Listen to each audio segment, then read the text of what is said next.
हाँ भाई, तो अपन पढ़ रहे हैं किसके बारे में? मानचित्र। मानचित्र होता क्या है उसको समझने के लिए पहले अपन देखेंगे कि पिछले पाठ में अपन ग्रहों के बारे में पढ़ चुके हैं। जी हाँ। ठीक है, जैसे कोई भी ये एक हमारा सूर्य है। क्या है? सूर्य। और इस सूर्य के चारों ओर ग्रह चक्कर लगाते हैं। क्या चक्कर लगाते हैं? ग्रह। जैसे सबसे नजदीक का ग्रह कौन सा? बुध ग्रह। कौन सा? बुध ग्रह। इसके बाद अगला ग्रह है शुक्र ग्रह। कौन सा? शुक्र ग्रह। पिछले पाठ में अपन पढ़ चुके हैं ना? जी हाँ। शुक्र ग्रह। शुक्र के बाद में ग्रह है कौन सा? कौन सा? पृथ्वी। कौन सा ग्रह है? पृथ्वी। पृथ्वी के बाद में ग्रह है कौन सा? मंगल। कौन सा ग्रह है? मंगल। और मंगल के बाद में ग्रह है कौन सा? बृहस्पति। कौन सा ग्रह है ये? बृहस्पति। और बृहस्पति के बाद में कौन सा ग्रह आएगा? शनि ग्रह आएगा। कौन सा? शनि। कितने ग्रह हो गए अब तक? 1 2 3 4 5 6। कितने हो गए? टोटल ग्रह कितने हैं? 8। कितने हैं? 8 ग्रह है। तो 7वां ग्रह कौन सा है भाई? यूरेनस। कौन सा ग्रह है? यूरेनस। कौन सा ग्रह बोलो दोबारा? यूरेनस। और यूरेनस के बाद में नेपच्यून। कौन सा ग्रह है? नेपच्यून ग्रह है। नेपच्यून। ठीक है। ये कितने ग्रह हो गए? 8। पृथ्वी के नजदीक ये जो 4 ग्रह है ना, ये 4 ग्रह बुध, शुक्र, पृथ्वी और मंगल, इन 4 ग्रहों को आंतरिक ग्रह कहते हैं। क्या कहते हैं? आंतरिक ग्रह। और इसके बाद में जो ये 4 ग्रह हैं बाहर वाले, इनको बाहरी ग्रह कहते हैं। क्या कहते हैं? बाहरी ग्रह। सूर्य के नजदीक के 4 ग्रहों को किस नाम से जाना जाता है? आंतरिक ग्रह। कौन से ग्रह? आंतरिक ग्रह। और सूर्य के बाहर वाले 4 ग्रहों को किस नाम से जाना जाता है? बाहरी ग्रह। कौन सा? बाह्य ग्रह। कौन से? ग्रह। ठीक है, यहाँ तक की बात समझ में आ रही है? जी हाँ। अब आंतरिक ग्रह और बाह्य ग्रहों के बीच में यहाँ पर पाए जाते हैं, क्या पाए जाते हैं? आंतरिक ग्रह और बाह्य ग्रह, इनके बीच में पाए जाते हैं क्या? क्षुद्र ग्रह। क्या पाए जाते हैं? क्षुद्र ग्रह। अब इन सब ग्रहों में हमारी जो पृथ्वी है वो भी एक ग्रह है। हमारी पृथ्वी भी एक ग्रह है। बताओ, पृथ्वी सूर्य से कौन से नंबर का ग्रह है?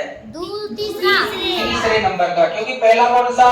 बुध, दूसरा शुक्र, तीसरा पृथ्वी, चौथा मंगल, पांचवा बृहस्पति, छठा शनि, सातवां यूरेनस और 8वां नेपच्यून। तो जो हमारी पृथ्वी है, हमारी पृथ्वी का आकार कैसा है? गोल।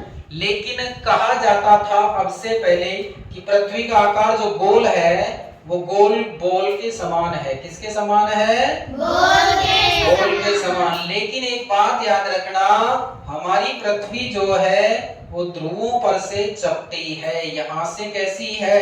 चपटी। ध्रुव का मतलब ऊपर और नीचे का हिस्सा हमारा कैसा है? चपटा। ध्यान देखें, ये हमारा पृथ्वी है, पृथ्वी का प्रतिरूप है, पृथ्वी का मॉडल है। पृथ्वी का क्या है? मॉडल। और इस मॉडल को ही ग्लोब कहते हैं। पृथ्वी का जो प्रतिरूप है, पृथ्वी का जो मॉडल है, इसको क्या कहते हैं? ग्लोब कहते हैं। और ये जो ग्लोब है, ये ग्लोब यानी पृथ्वी जो है हमारी अपने अक्ष पर घूम रही है। हमारे इस अक्ष पर क्या कर रही है? घूम रही है। लगातार चक्कर, खुद भी घूम रही है अपनी जगह, और इस बीचों बीच में जो सूर्य है इसके भी क्या लगा रही है? ये चक्कर लगा रही है। चक्कर लगा रही है। अब भाई हम किसके ऊपर बैठे हैं? पृथ्वी के ऊपर। किसके ऊपर? पृथ्वी के ऊपर। और ये हमारा देश है कौन सा? भारत। कौन सा देश? भारत। लेकिन इसको हम, ये तो मॉडल रूप है, इसको हम किताब में नहीं बना सकते, कागज पर नहीं बना सकते, तो क्या करें? इसको क्या करेंगे? कागज पर बनाने के लिए इसको चौड़ा करना पड़ेगा। क्या करना पड़ेगा? चौड़ा करना पड़ेगा। तो कागज पर इस पृथ्वी को बनाने के लिए इस रूप में चौड़ा कर दिया। इस चौड़े करे हुए भाग को ही क्या कहते हैं? मानचित्र कहते हैं। पृथ्वी का जो मॉडल स्वरूप है, उस मॉडल स्वरूप में हमने ये ग्लोब बना रखा है, लेकिन ग्लोब कैसा है? गोल है, क्योंकि हमारी पृथ्वी गोल है। लेकिन इसको हम कागज पर जब दर्शाएंगे तो किसके रूप में दर्शाएंगे? मानचित्र के रूप में। किसके रूप में? मानचित्र के रूप में। तो क्या कहेंगे कि मानचित्र एक रेखा चित्र होता है। वैसे क्या होता है? एक रेखा चित्र। लेकिन उसके पर धरातल की जो वास्तविक दूरी है, उस वास्तविक दूरी को काल्पनिक दूरी मानकर, कम मानकर, जैसे 10 किलोमीटर को इतनी सी मानेंगे, जैसे भाई यहां से और बांदीकुई तक की अपनी दूरी पड़ रही है 21 किलोमीटर। कितनी पड़ रही है? 21 किलोमीटर। हम इसको 20 किलोमीटर मान लेते हैं। कितना मान लेते हैं? 20। तो 20 किलोमीटर को हम एक पैमाना दे देते हैं कि 1 सेंटीमीटर बराबर 20 किलोमीटर। 1 सेंटीमीटर बराबर 20 किलोमीटर। तो अब यहाँ पर जब हम मैप में बनाएंगे तो यहाँ से लेकर और यहाँ तक ये 1 सेंटीमीटर हो गया। अपना गांव यहाँ पर है ये वाला, और यहाँ पर बना दिया पड़ने क्या? बांदीकुई। नक्शे में इतनी सी दूर में बांदीकुई बढ़ जाती है, समझ गए? ऐसे ही बांदीकुई नहीं, कोई सा भी शहर हम नक्शे में देख सकते हैं। नक्शा मतलब मानचित्र। नक्शा मतलब मानचित्र। तो मानचित्र में धरातल की वास्तविक दूरी को काल्पनिक कल्पित माध्य के माध्यम से कल्पना करके और उसको कम दूरी बनाकर हम मानचित्र के विभिन्न, यानी धरातल के विभिन्न स्थानों को हम एक छोटी सी जगह पर दर्शा सकते हैं, और उसको ही क्या कहेंगे? मानचित्र। क्या कहेंगे? मानचित्र कहेंगे। अब आप देखें आपकी किताब में कि आप पिछले अध्याय में ग्लोब के महत्व के बारे में पढ़ चुके हैं। ग्लोब क्या है? ग्लोब हमारी पृथ्वी का प्रतिरूप है, मॉडल है। जैसे आपको मैं बता दूं कि आगरा में ताजमहल है। क्या है?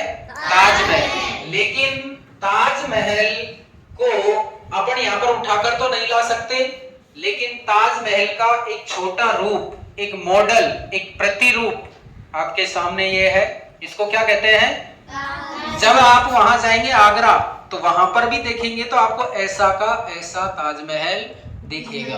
तो जब हम किसी दूसरे ग्रहों की तुलना करते हैं, अंतरिक्ष में जाते हैं, तो हमारी पृथ्वी के बारे में पता लगता है कि हमारी पृथ्वी कैसी है? गोल है। कैसी है? गोल है। लेकिन ध्रुवों की तरफ से, दोनों तरफ से, उत्तरी ध्रुव और दक्षिणी ध्रुव, ऊपर की ओर कौन सी दिशा है? उत्तर दिशा। नीचे की ओर दक्षिण। तो उत्तरी ध्रुव और दक्षिणी ध्रुव दोनों चपटे हुए हैं। पृथ्वी बाहर निकल रही है मोटा पेट करके। कैसा पेट करके? ऊपर और नीचे से तो टमाटर की तरह दबी हुई है। टमाटर होता है ना, तो टमाटर ऊपर और नीचे से होता है, लेकिन वैसे साइड से क्या होता है? वो गोल होता है। तो इस तरीके से हमारी पृथ्वी है।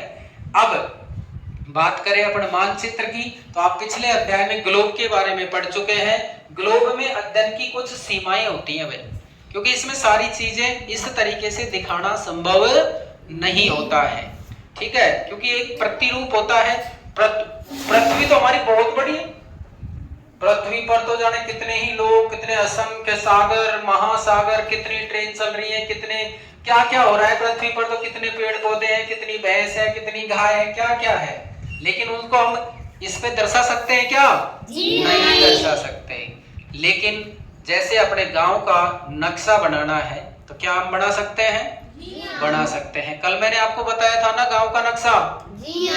Very good. देखें आगे, जब हम पूरी पृथ्वी का अध्ययन करना चाहते हैं तो ग्लोब हमारे लिए काफी उपयोगी साबित नहीं होता है। यानी ग्लोब से पार नहीं पड़ेगी। अगर पूरी पृथ्वी का अध्ययन करना है तो हमको ग्लोब से पार नहीं पड़ेगी। क्या करना पड़ेगा? मानचित्र बनाने पड़ेंगे। क्या बनाने पड़ेंगे? मानचित्र। अब एक ऐसी पुस्तक जिसमें बहुत सारे मानचित्र हो, बहुत सारे मानचित्र हो, सब जगह के मानचित्र हो, ऐसी पुस्तक को क्या कहते हैं? एटलस। क्या कहते हैं? एटलस कहते हैं। एटलस, एटलस का मतलब होता है पूरी पृथ्वी। पूरी पृथ्वी होगी, लेकिन किसके रूप में? मानचित्रों के रूप में। किसके रूप में? मानचित्रों के रूप में। अब नक्शे में हमको, जैसे आप देख रहे हैं, ये भारत का नक्शा है। किसका? भारत का नक्शा है ये वाला। किसका नक्शा है? भारत का। अब आप इसमें दिल्ली भी बना दो, चेन्नई बना दो, कोलकाता बना दो, राजस्थान बना दो, मध्य प्रदेश बना दो, यानी कहीं का भी इसमें सारी जगह भारत का पूरे स्थान इसमें है, इतनी सी जगह में। जबकि भारत की उत्तर से और दक्षिण में हम ट्रेन से भी यात्रा करें ना तो लगभग 8-10 दिन लग जाते हैं। इतना सा नहीं है भारत, ठीक है, लेकिन उसको हमने छोटे से रूप में बना रखा है।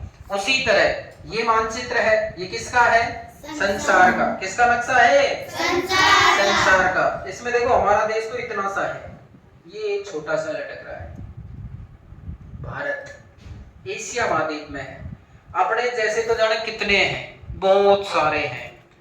भारत का नक्शा, ये भारत का भौतिक मानचित्र कहलाता है। खाली है, इसमें राज्य नहीं बन रहे, इसमें हम नदी, झील, झरने, तालाब, पहाड़, पर्वत, ये सारी चीजें क्या कर सकते हैं? दर्शा सकते हैं। अब आपने संसार का मानचित्र देख लिया, भारत का मानचित्र देख लिया, उसी तरह का एक मानचित्र है और वो मानचित्र है किसका?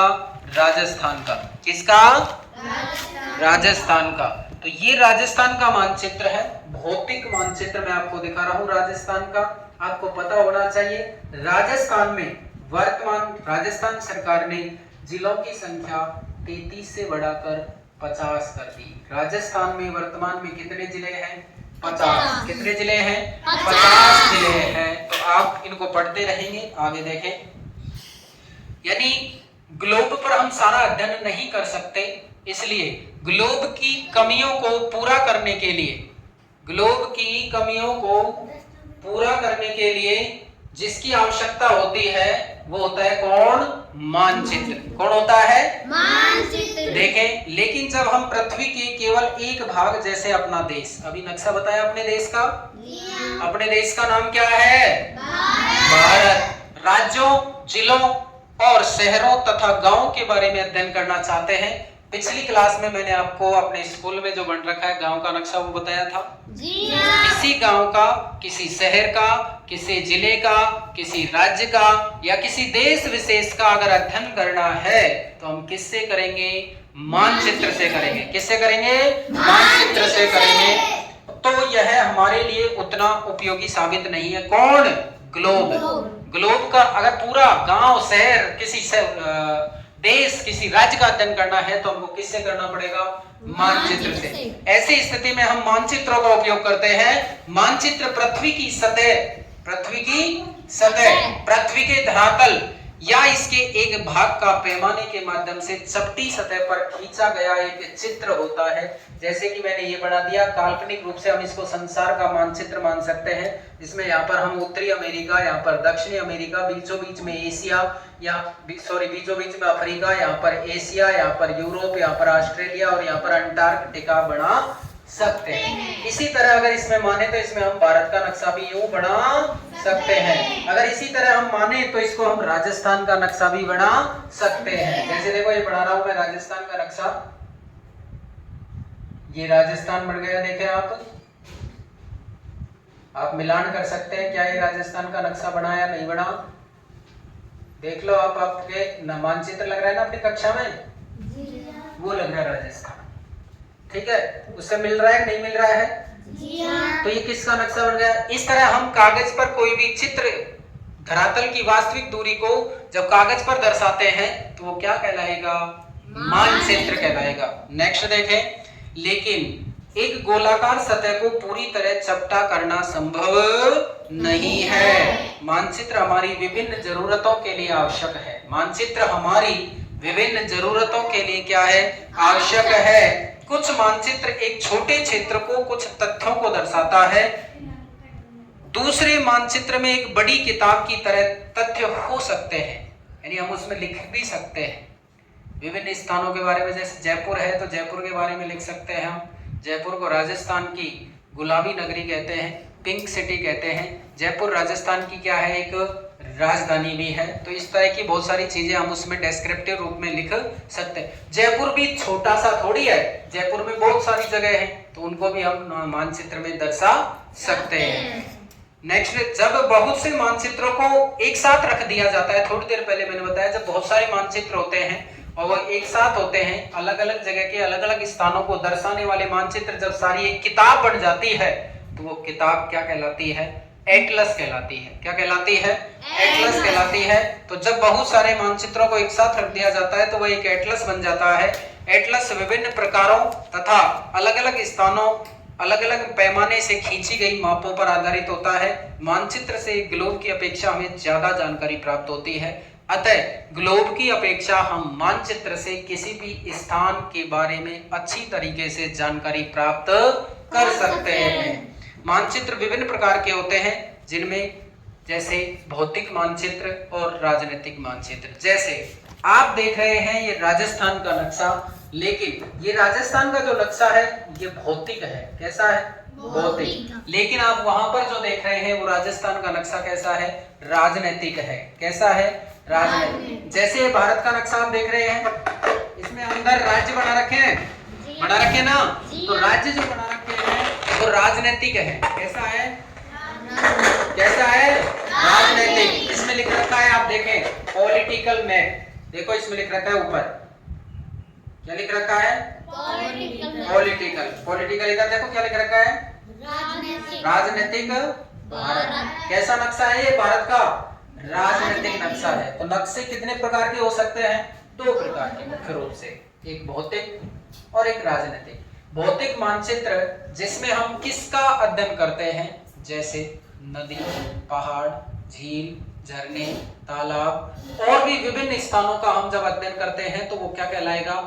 भौतिक मानचित्र कहलाएगा। लेकिन जब हम किसी डिस्ट्रिक्ट का, किसी राज्य का, किसी स्थान का, ब्लॉक का, किसी तहसील का, किसी गांव का नक्शा जब बनाते हैं उसमें, तो वो राजनीतिक मानचित्र कहलाता है। आपको बात समझ में आई क्या? देखें, पृथ्वी के, देखो इसमें लिख रखा है कि पृथ्वी की प्राकृतिक आकृतियां जैसे पर्वतें, पठार, मैदान, नदियां, महासागर इत्यादि को दर्शाने वाले मानचित्रों को भौतिक या उच्चावच मानचित्र कहा जाता है। राजनीतिक मानचित्र में जैसे मैंने आपको बताया, राज्यों, नगरों, शहरों तथा गांवों और विश्व के विभिन्न देशों व राज्यों तथा उनकी सीमाओं को दर्शाने वाले मानचित्रों को क्या कहा जाता है? राजनीतिक मानचित्र कहा जाता है। क्या कहा जाता है? राजनीतिक मानचित्र। मानचित्र का एक और प्रकार है जिसको बोलते हैं थीमेटिक मानचित्र। कौन सा? थीमेटिक मानचित्र। इसमें क्या होता है? ध्यान दें, जैसे कुछ मानचित्र विशेष जानकारी प्रदान करते हैं, जैसे सड़कों को ही दिखाएं, भारत की पूरी सड़कें दिखाएं, जैसे गांव की सड़कें दिखाएं, तो थीमेटिक मानचित्र कहलाता है। सड़कें हो, वर्षा मानचित्र हो, भाई कहां पर कौन से स्थान पर कितनी वर्षा होती है, वन, उद्योग आदि के वितरण दर्शाने वाले मानचित्र होते हैं। इस प्रकार के मानचित्र को थीमेटिक मानचित्र कहा जाता है। मानचित्रों में दी गई सूचना के आधार पर उनका नामकरण किया जाता है कि किस प्रकार की सूचना दे रखी है, कि वो भौतिक मानचित्र है, कि वो राजनीतिक मानचित्र है, कि वो वहां पर उनके उद्योग को बता रहे हैं, किसी वनों को बता रहे हैं, तो वो थीमेटिक मानचित्र कहलाते हैं। बोलो, यहाँ तक की बात समझ में आ गई? जी हाँ। बहुत बहुत धन्यवाद। आप मानचित्र पढ़ रहे हैं और मानचित्र में एक बड़े स्थान की दूरी को कम करके दिखाया जाता है, यानी छोटी करके दिखाया जाता है। जैसे 100 किलोमीटर की दूरी है, 100 किलोमीटर की दूरी को हम 1 सेंटीमीटर भी मान सकते हैं कि मानचित्र में अपन ने इतनी सी जगह बनाई 1 सेंटीमीटर की, मतलब इसको यहाँ पर अपन मानेंगे कितना? 100 किलोमीटर है। कितना है 100 किलोमीटर। तो दूरी पढ़ रहे हैं अपन, जैसे मानचित्र के 3 घटक होते हैं। मानचित्र के कितने घटक होते हैं बोलो? 3। कितने घटक होते हैं? 3। पहला कौन सा? दूरी। पहला कौन सा? दूरी। दूसरा दिशा। दूसरा घटक कौन सा है? दिशा। और तीसरा प्रतीक। पहला घटक कौन सा? दूरी। पहला कौन सा बोलो? दूरी। दूसरा दिशा, दिशा। और तीसरा प्रतीक। क्या होगा? प्रतीक। हम सबसे पहले पढ़ रहे हैं दूरी के बारे में। किसके बारे में? दूरी के। तो मानचित्र एक आरेखन होता है। मानचित्र क्या होता है? एक आरेखन होता है, यानी एक आरेख होता है जो कि पूरे विश्व या उसके एक भाग को छोटा करके कागज के एक पन्ने पर दर्शाता है। पूरे विश्व को भी दर्शा सकता है, पूरे देश को भी दर्शा सकता है, पूरे महाद्वीप को दर्शा सकता है, लेकिन उसको छोटा करके हम पूरे विश्व को, पूरे देश को एक कागज पर देख सकते हैं। यह कह सकते हैं कि मानचित्र छोटे पैमाने पर खींचे जाते हैं। मानचित्र कौन से पैमाने पर? छोटे पैमाने पर खींचे जाते हैं। और क्या? लेकिन इसे इतनी सावधानी से छोटा किया जाता है ताकि स्थानों के बीच की दूरी वास्तविक रहे। कहीं तो ऐसा नहीं है, कहीं तो बहुत ज्यादा दूरी को, कहीं कम दूरी को, ऐसे नहीं, बराबर पैमाना लिया जाता है। जैसे 10 किलोमीटर बराबर 1 सेंटीमीटर होगा तो सब जगह यही होगा, अलग अलग नहीं होगा। देखें, तब यह तभी संभव हो सकता है जब कागज पर एक छोटी दूरी एक स्थल की बड़ी दूरी को व्यक्त करती है। कागज पर एक छोटी सी दूरी, स्थल भाग पर वही दूरी बहुत बड़ी होती है, बहुत बड़ी होती है। यानी इस कह सकते हैं अपन कि स्थल भाग की एक बड़ी दूरी को कागज पर छोटा करके दर्शाया जाता है। इसलिए इस उद्देश्य के लिए एक पैमाना चुना जाता है। पैमाने का मतलब क्या है? जैसे मैंने बताया 1 सेंटीमीटर बराबर 10 किलोमीटर। तो एक पैमाना बना लिया कि 10 किलोमीटर की वास्तविक दूरी को हम मानचित्र में कितना सेंटीमीटर बताएंगे? 1 सेंटीमीटर बताएंगे। तो पैमाना स्थल पर वास्तविक दूरी तथा मानचित्र पर दिखाई गई दूरी के बीच का एक अनुपात होता। उदाहरण के लिए आपके विद्यालय और आपके घर के बीच में यदि 10 किलोमीटर की दूरी है, कितनी?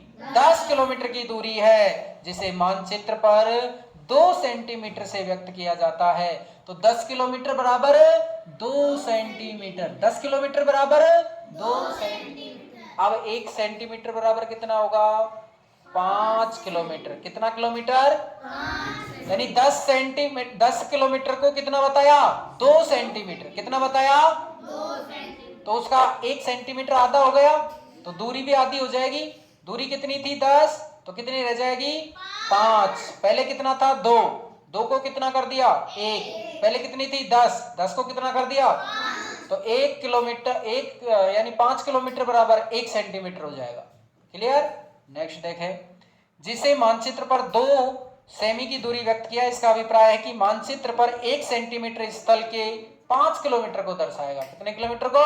5। आपके रेखा चित्र का पैमाना होगा 1 सेंटीमीटर बराबर 5 किलोमीटर। 1 सेंटीमीटर बराबर 5 किलोमीटर। इस प्रकार पैमाना किसी भी मानचित्र के लिए बहुत महत्वपूर्ण होता।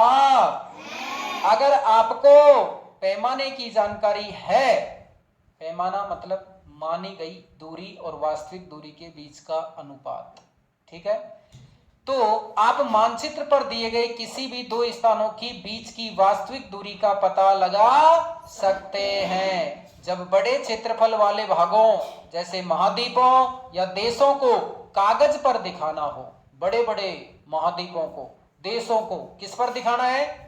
कागज पर दिखाना है, तब हम लोग छोटे पैमाने का उपयोग करते हैं। पैमाना क्या हो जाएगा हमारा? छोटा। जैसे 1 किलोमीटर बराबर 100, 1 सेंटीमीटर बराबर 100 किलोमीटर, तो 100 किलोमीटर की दूरी को हम छोटी सी जगह पर दिखा सकते हैं। अब आपने पैमाना क्या बनाया, 1 सेंटीमीटर बराबर 100 किलोमीटर। तो आपसे पूछ ले कि किसी दो स्थानों के बीच की दूरी मानचित्र में 4 सेंटीमीटर है, कितनी है? 1 सेंटीमीटर बराबर कितना था? 100। तो 4 सेंटीमीटर बराबर कितने किलोमीटर हो गए? 400। कितने किलोमीटर हो गए? 400। तो हम पैमाने की दूरी से वास्तविक दूरी निकाल सकते हैं। Very good. आगे देखें, उदाहरण के लिए एक मानचित्र पर 5 सेंटीमीटर कितना है? 5 सेंटीमीटर स्थल के 500 किलोमीटर को दर्शाता है। 5 सेंटीमीटर पर 500 तो 10 सेंटीमीटर बराबर 5 बराबर 500 तो 10 बराबर 1000। बता देंगे ना आराम से। तो 1 बराबर 100। Very good. जब एक छोटे क्षेत्रफल वाले भाग जैसे आपके गांव या शहर को कागज पर दिखाना है, आपके गांव को किसी कागज पर बनाना है, तब हम बड़े पैमाने का उपयोग करते हैं। जैसे स्थल पर 500 मीटर की दूरी है, कितनी? 500 मीटर की दूरी है, तो उसको मानचित्र में कितना बताएंगे? 5 सेंटीमीटर। तो 500 मीटर बराबर 5 सेंटीमीटर, तो 1 सेंटीमीटर बराबर 100 मीटर। कितना मीटर? 100 मीटर। इस प्रकार दर्शाया जाता है। इस प्रकार के मानचित्र को बड़े पैमाने वाले मानचित्र कहते हैं। जब किसी गांव का, किसी शहर का, किसी छोटे स्थान का मानचित्र बनाया जाएगा तो पैमाना क्या लिया जाएगा? बड़ा। पैमाना क्या लिया जाएगा? बड़ा। और जब किसी देश, किसी महाद्वीप, किसी महासागर का मानचित्र अगर बनाना हो तो पैमाना कैसा लिया जाएगा? छोटा लिया जाएगा। बात समझ में आ गई यहाँ तक की? तो बड़े पैमाने वाले मानचित्र छोटे पैमाने वाले मानचित्र की अपेक्षा अधिक जानकारी प्रदान करते हैं। जैसे अपन गांव का पढ़ते हैं तो अपन उसमें प्रत्येक चीज पढ़ लेंगे वहां पर कि यहाँ हैंडपंप बना है, या स्कूल बनी है, या घर बना है, या मंदिर बनी है, यहाँ पर कोई बगीचा लगा है, यहाँ इस गांव की रानी है, या बांद्रान की रानी है, या लखिया की रानी है। पढ़ा था अपन ने कल? तो मतलब समझ गए? यानी एक गांव का जब बनाएंगे तो हम उसमें जानकारी अधिक प्राप्त कर सकते हैं। ये आपका दूरी का, यानी मानचित्र में दूरी का क्या महत्व होता है, ये आपने क्या कर लिया? पढ़ लिया। जैसे आप देख रहे हैं, ये देखें, ये है किताब में कि सामुदायिक केंद्र है, प्रत्येक चीज बना रखी है। पेड़ बना रखा है, खेल का क्या बना रखा है? मैदान। खेल का क्या बना रखा है? मैदान बना रखा है। विद्यालय भी बना रखा है, कुआं बना रखा है, विकास का घर है, शीला का घर है, करीम का घर है, और एक बगीचा भी बना रखा है। और इधर की साइड दुकान बनी है तो दुकान भी बना रखी है। तो इस तरह एक गांव के पैमाने में हम प्रत्येक चीज को दर्शा सकते हैं। बोलो, बात समझ में आ गई क्या? जी हाँ। तो दूरी में क्या करते हैं? मानक रखते हैं। जैसे 1 किलोमीटर बराबर 1 सेंटीमीटर, 5 किलोमीटर बराबर 1 सेंटीमीटर, इस तरह का क्या रखा जाता है? पैमाना रखा जाता है। किसको बनाने के लिए? मानचित्र को बनाने के लिए। धन्यवाद। देखें, अब हम पढ़ेंगे मानचित्र के घटक।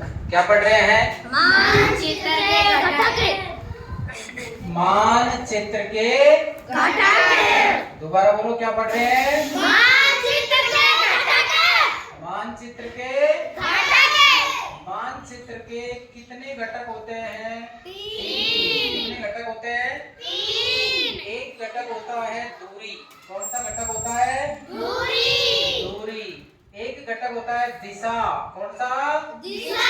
दिशा। और एक घटक होता है प्रतीक। क्या होता है? प्रतीक। प्रतीक। इस तरह मानचित्र के कितने घटक होते हैं? 3। कितने घटक होते हैं? बोलो। 3। दूरी के बारे में अपन पढ़ चुके हैं। दूरी में एक पैमाना होता है, जैसे 1 सेंटीमीटर बराबर 100 किलोमीटर। 1 सेंटीमीटर बराबर 100 किलोमीटर। ये पैमाने का प्रयोग हम कब करेंगे? ये एक कैसा पैमाना है? छोटा पैमाना। कैसा पैमाना है? छोटा। तो छोटा पैमाने का उपयोग हम करेंगे या तो किसी महाद्वीप को दिखाना हो। किसको दिखाना हो? महाद्वीप को। या दिखाना हो महासागर को। ठीक है, महाद्वीप, महासागर या किसी देश को दिखाना हो तो एक छोटे पैमाने का प्रयोग करेंगे। लेकिन जैसे 1 सेंटीमीटर बराबर 100 मीटर। कितना मीटर? 100 मीटर। तो ये एक, देखो, ये तो है किलोमीटर किलोमीटर और ये है मीटर। तो ये कैसा पैमाना है? बड़ा। ये पैमाना कैसा था? छोटा। कैसा पैमाना था? और ये पैमाना कैसा है? बड़ा। बड़ा पैमाने का उपयोग हम करते हैं किसी गांव को दिखाने में या किसी शहर को दिखाने में। लेकिन किसी जानकारी प्राप्त करने के लिए अगर गहराई से जानकारी प्राप्त करनी है तो पैमाना कौन सा अच्छा रहता है? बड़ा। जिसमें हम प्रत्येक चीज को देख सकते हैं, कौन सी जगह कौन सा मकान बना है, कोई स्कूल है, कोई उद्यान है, कोई दुकानें हैं, कोई सड़क है, वो प्रत्येक चीज को हम इसमें देख सकते हैं। आज हम अब पढ़ रहे हैं अगला प्रतीक हमारा कौन सा है? दिशा। भाई ध्यान से देखना, मूल रूप से दिशाएं होती हैं 4। कितनी होती है? 4। ऊपर की तरफ हमेशा कौन सी दिशा होगी? उत्तर। कौन सी दिशा होगी? उत्तर। ये उत्तर दिशा है। मानचित्र की दृष्टि से इसको एन से दर्शाते हैं, अंग्रेजी में इसको नॉर्थ कहते हैं। क्या कहते हैं? नॉर्थ। तो ऊपर की ओर कौन सी दिशा होती है? बोलो। उत्तर। कौन सी? उत्तर। और नीचे की ओर कौन सी दिशा होती है? दक्षिण। कौन सी होती है? दक्षिण। दक्षिण दिशा को साउथ कहते हैं। क्या कहते हैं? साउथ। साउथ मतलब किससे दिखाएंगे? एस से। किससे? एस से। जो सीधा हाथ होता है उसकी तरफ हमारी दिशा कौन सी होती है? पूरब को कहते हैं ईस्ट। क्या कहते हैं? ईस्ट। ईस्ट। ईस्ट को ई से दर्शाएंगे। और बाएं हाथ की तरफ यानी उल्टे हाथ की तरफ जो दिशा होती है वो कौन सी होती है? दक्षिण। कौन सी? दक्षिण। और पश्चिम को दिखाएंगे डब्ल्यू से। किससे? डब्ल्यू से। वेस्ट बोलते हैं। पश्चिम को क्या बोलते हैं? वेस्ट। अब ध्यान दो, ये 4 दिशा बन गई। देखो, एक तो एन, इधर क्या है? ई, इधर क्या है? डब्ल्यू, और यहाँ क्या है? एस। क्या बन गया? न्यूज। क्या बन गया? न्यूज। NEWS news. न्यूज यानी होती है खबर। जो चारों दिशाओं की जो हमको जानकारी देती है वो क्या कहलाती है? न्यूज कहलाती है। क्या कहलाती है? न्यूज। अब देखो, इधर देखो, इन दोनों के बीच में एक दिशा है, ये वाली। ठीक है, इसको क्या बोलेंगे? पहले इसको, फिर इसको, दोनों को एक साथ बोले NE। क्या बोलेंगे? NE का मतलब नॉर्थ ईस्ट। नॉर्थ ईस्ट मतलब उत्तर पूरब। उत्तर पूरब। बोलो, समझ में आ गई क्या? अब इसी तरह आप इसका नाम बताओ, इसका नाम क्या होगा? इसको पहले इस वाली को लेंगे, क्या होगा? S E। S और E, इन दोनों के बीच में ही तो है ये। जी हां। तो S को क्या कहते हैं? दक्षिण।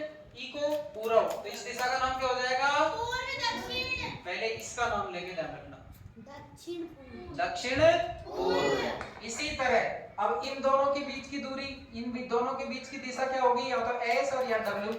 S और W। S का नाम पहले लेंगे यानी दक्षिण पश्चिम। इस दिशा का नाम क्या हो गया? दक्षिण पश्चिम। और इसी तरह इस दिशा का नाम लेंगे पहले, तो पहले ये वाला लेंगे। इधर तो क्या है? उत्तर, और इधर क्या है? पश्चिम। NW का मतलब उत्तर पश्चिम। उत्तर पश्चिम। बोलो, ये बात समझ में आ गई क्या? जी हां। दिशा यानी मानचित्र में ऊपर की तरफ कौन सी दिशा होती है? उत्तर। नीचे की तरफ दक्षिण। सीधे हाथ की तरफ उल्टे हाथ की तरफ पश्चिम। और इसके बाद में इन दोनों के बीच बीच की नाम लेते जाएंगे, जैसे उत्तर पूर्व के बीच में उत्तर पूर्व, पूरब और दक्षिण के बीच में दक्षिण पूरब, दक्षिण और पश्चिम के बीच में दक्षिण पश्चिम, उत्तर और पश्चिम के बीच में उत्तर पश्चिम। बोलो, बता सकते हैं इस तरह आराम से? कोई दिक्कत नहीं है। दिशा देखें आपकी किताब में कि अधिकतर मानचित्रों में ऊपर दाहिनी तरफ एक तीर का निशान बना होता है। किसका निशान? तीर का। कल मैंने एक मानचित्र बताया था आपको, उसमें तीर का निशान था ऊपर की तरफ, और पोस्टर में लिखा रखा था N। क्या लिखा होता है? N लिखा होता है। जैसे अपने इसमें देख लो, ये रहा है ना ऊपर की तरफ N। इस तरह प्रत्येक मानचित्र में ऊपर की तरफ N होता है। आप देखें, जिसके ऊपर अक्षर लिखा होता है उत्तर लिखा होता है। क्या लिखा होता है? उत्तर। उ का मतलब उत्तर। लिख रखा है ना आपकी किताब में उ का मतलब। यह तीर का निशान उत्तर दिशा को दर्शाता है, इसे उत्तर रेखा कहा जाता है। जब आप उत्तर के बारे में जानते हैं तब आप दूरियां दूसरी दिशाओं जैसे पूर्व, पश्चिम, दक्षिण के बारे में पता लगा ध्यान दे कैसे लगा सकते हैं। जैसे आपने किसी व्यक्ति ने आपको बताया कि इधर की साइड उत्तर दिशा है, कैसी दिशा है उत्तर। तो आपको पता हो जाएगा भाई इधर उत्तर है तो इसके विपरीत साइड कौन सी होगी, दक्षिण। कौन सी होगी, और उत्तर की तरफ अपन मुंह खड़े करके हुए तो अपन देखेंगे सीधे हाथ की तरफ हमेशा कौन सी होती है, पूरब। उल्टे हाथ की तरफ कौन सी होती है, पश्चिम। भाई एक बार सुनो, आप नहीं समझे। मान लीजिए किसी व्यक्ति ने आपको कहा कि इधर की साइड उत्तर दिशा है, किधर की साइड, इधर की साइड उत्तर है तो इसके विपरीत यहाँ पर कौन सी हो गई, दक्षिण हो गई ना। और इधर मुंह करके खड़े हुए तो सीधे हाथ की तरफ कौन सी हो गई, पूरब हो गई, और उल्टे हाथ की तरफ कौन सी हो जाएगी, पश्चिम। बोलो आप तो समझ गए क्या। जी हाँ। तो हमेशा अपन एक दिशा का पता अगर हमको लग जाए तो हम और दिशाओं का पता आराम से लगा सकते हैं। बोलो लगा सकते हैं, नहीं लगा सकते। जैसे इधर देखो, एक और बनाता हूं मैं। जैसे कोई आदमी ने यहाँ पर एस लिख दिया, क्या लिख दिया, एस का मतलब कौन सी दिशा है, दक्षिण। तो इसके उल्टी साइड कौन सी होगी, उत्तर। तो यहाँ पर अपन एन लिख देंगे। अब एन की तरफ अपन मुंह करेंगे यूं, और सीधे हाथ की तरफ कौन सी होगी, पूरब। सीधे हाथ की तरफ कौन सी होगी, पूरब, और उल्टे हाथ की तरफ कौन सी हो जाएगी, पश्चिम। इस तरह अपन बना सकते हैं। यानी एक दिशा का अगर हमको पता लग गया तो हम और भी दिशा के बारे में जानकारी प्राप्त कर सकते हैं। चित्र संख्या 4.2, नीचे वाला चित्र आप देख सकते हैं।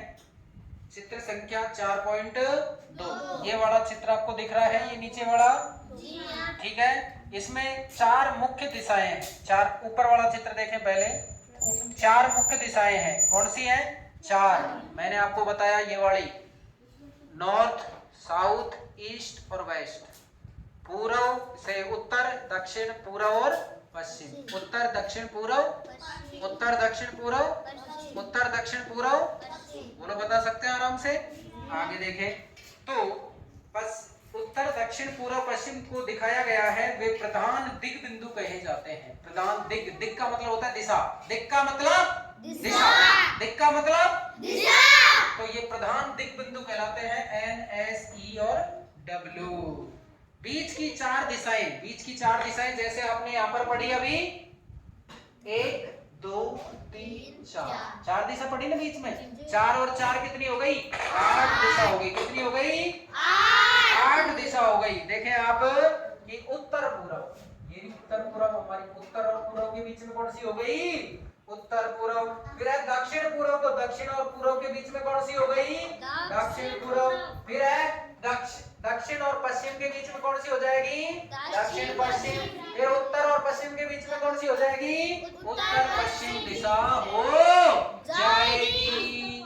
इन बीच वाली दिशाओं की मदद से किसी भी स्थान के बारे में सही स्थिति का पता लगाया जा सकता है। चित्र संख्या 4.1 से निम्नलिखित दिशाओं के बारे में पता लगाइए। हाँ भाई, आप मानचित्र में देखें, आपकी किताब में मानचित्र में देखें, इसमें कुछ प्रश्न पूछे हैं। क्या पूछे हैं, प्रश्न पूछे हैं, और उन प्रश्नों के बारे में ध्यान से देखना। ये पूछा है कि विकास के घर से सामुदायिक केंद्र, विकास के घर से, विकास का घर देखो भाई नक्शे में, विकास के घर से सामुदायिक केंद्र तथा खेल के मैदान की दिशा बताइए। आप इसमें विकास का घर बताओ कहाँ है, दिखा है विकास का घर। जहां पर विकास का घर है ना, तो विकास के घर पर आप यू प्लस का निशान बना दो ऊपर, पेंसिल से, पेन से विकास के घर पर प्लस का निशान बना दो। बना दिया क्या, बना दिया। अब आप देखो कि जो विकास का घर है उससे सामुदायिक केंद्र कहां पर है। विकास के घर से सामुदायिक केंद्र कौन सी दिशा में है, अब आप बताओ। उत्तर में। आंसर मिल गया, निकालना सीख गए ना। जी हाँ। फिर पूछा है कि विकास के घर से खेल का मैदान कौन सी दिशा में, आप बताओ खेल का मैदान। देखो विकास सामुदायिक केंद्र तो यहाँ से गए है या नहीं है? जी हाँ। और अब खेल का मैदान कौन सी दिशा में है बताओ। देखो इधर कौन सी दिशा है, पूर्व, इधर कौन सी है, उत्तर। अब खेल का मैदान कौन सी में है आप बताओ, देखो किताब में है, दोनों के बीच में है, इधर उत्तर और इधर पूर्व, दोनों के बीच में इधर की साइड है ना। जी हाँ। तो कौन सी आ जाएगी, उत्तर पूर्व। लिख लो। ठीक है, अब पूछा है कि दुकान से विद्यालय की दिशा, दुकान से विद्यालय की दिशा, दुकान देखो, दुकान कहाँ है, नक्शे में दुकान देखो जल्दी, दिख आई? दुकान पर उसी तरह का प्लस का चिन्ह बना दो, बना दिया। जी हाँ। अब दुकान से विद्यालय देखो कौन सी दिशा में जा रहा है, पश्चिम। पश्चिम में या पूर्व में, देखो पूर्व में। सीधे हाथ की तरफ है या उल्टे हाथ की तरफ, दुकान सीधे हाथ की तरफ। दुकान से क्या पूछा है, विद्यालय। विद्यालय, तो विद्यालय कौन सी दिशा में पड़ रहा है, सीधे हाथ की तरफ, कौन सी की तरफ, इधर की तरफ पड़ रहा है ना, इधर की तरफ ही तो पड़ रहा है। जी हाँ। इधर की तरफ कौन सी दिशा हुई, पूर्व, कौन सी हुई, पूर्व। बोलो इस तरह निकाल सकते हैं क्या आप। जी हाँ। देखें, हम दिक सूचक, दिशा सूचक यंत्र की सहायता से किसी स्थान की दिशा के बारे में पता लगा यह एक यंत्र होता है, क्या, दिशा सूचक यंत्र, जिसको बोलते हैं ट्रफ कंपास। क्या बोलते हैं, ट्रफ कंपास। जिसकी सहायता से मुख्य दिशाओं का पता लगाया जा सकता है और इसकी चुंबकीय सुई हमेशा उत्तर दक्षिण दिशा दिखाती है। ट्रफ कंपास अपन लेंगे ना हाथ में, तो ट्रफ कंपास अपनी सुई को हमेशा उत्तर दिशा की तरफ दिखाएगा, उत्तर और दक्षिण यूं लंबा कर देगा, अपन को पता लग जाएगा कि ये उत्तर दिशा है। बोलो बात समझ में आ गई क्या।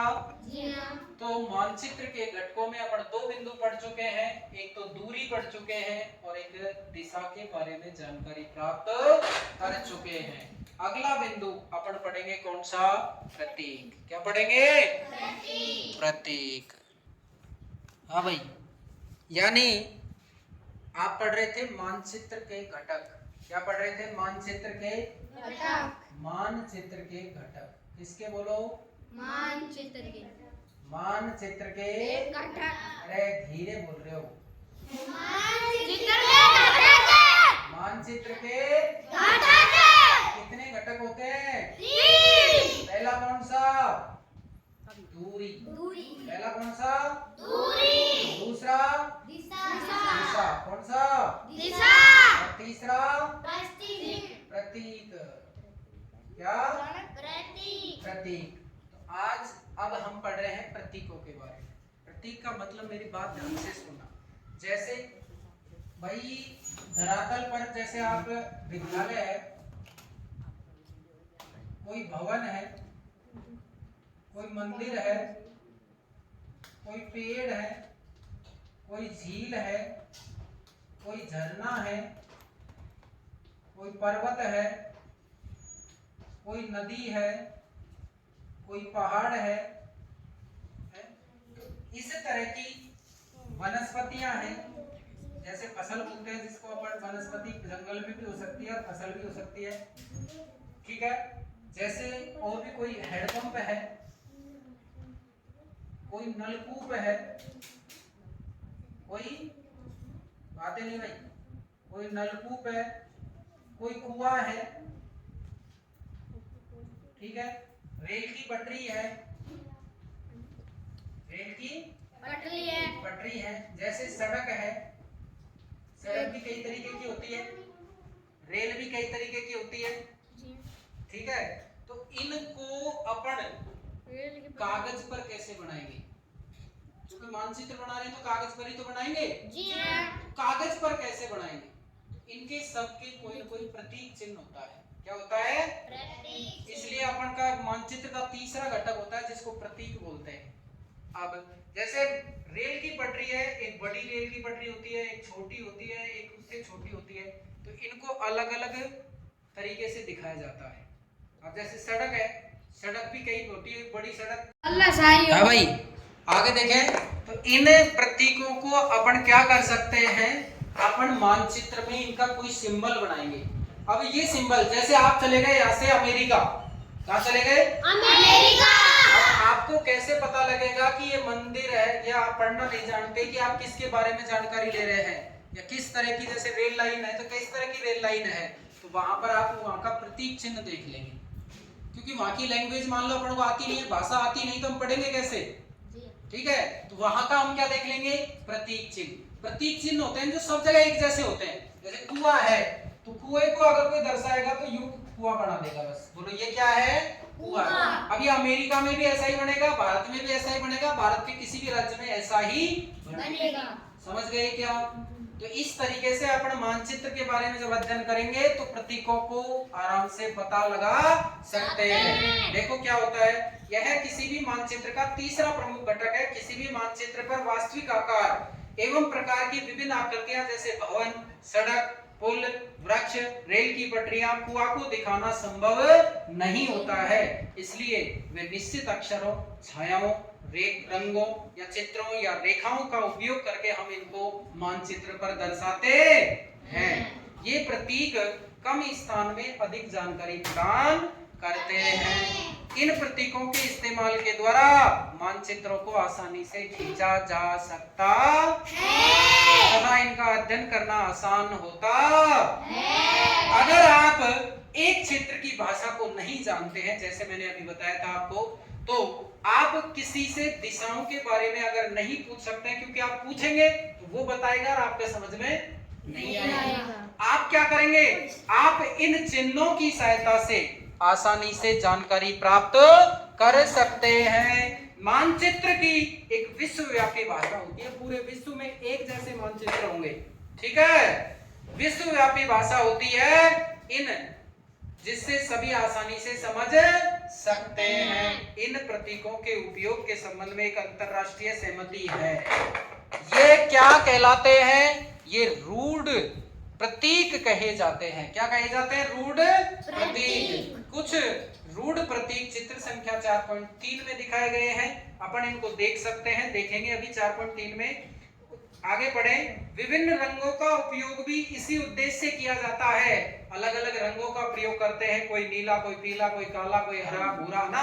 क्यों करते हैं? जैसे उदाहरण के लिए सामान्यतः नीले रंग का इस्तेमाल कोई नदी, कोई झील, कोई तालाब को दिखाने के लिए करेंगे, कोई सागर या महासागर को दिखाने के लिए करेंगे। बात समझ में आ गई क्या? जी हाँ। उसी तरह भूरे रंग का प्रयोग पर्वतों को दिखाने के लिए करेंगे, पीले रंग का प्रयोग पठारों को दिखाने के लिए करेंगे, और हरे रंग का प्रयोग मैदानों को दर्शाने के लिए करेंगे। आप देखें, आप पिछले पन्ने में चित्र संख्या 4.3 निकालें। ये दिख रहा है आपको? चित्र संख्या 4.3 ध्यान दें, दिखा है चित्र? जी हाँ। इसमें सबसे ऊपर लिखा है रेल लाइन। क्या लिखा है? Rail line. रेलवे लाइन, जिसमें 3 प्रकार की लाइनें हैं, एक बड़ी लाइन, एक मीटर लाइन और एक रेलवे स्टेशन। तो बड़ी लाइन का चिन्ह अलग है, छोटी लाइन का चिन्ह अलग है, और रेलवे स्टेशन का चिन्ह अलग है, जिसमें कोष्टक में अक्षरों में लिखा भी है RS। क्या लिखा हुआ है? हाँ भाई, पेन से प्लस का चिन्ह बना दो। कहां पर बनाएंगे? अरे ये नदी दिख रही है, नदी, जी हाँ। इस नदी पर यूं बनाओ, बीच में यहाँ पर बना दिया।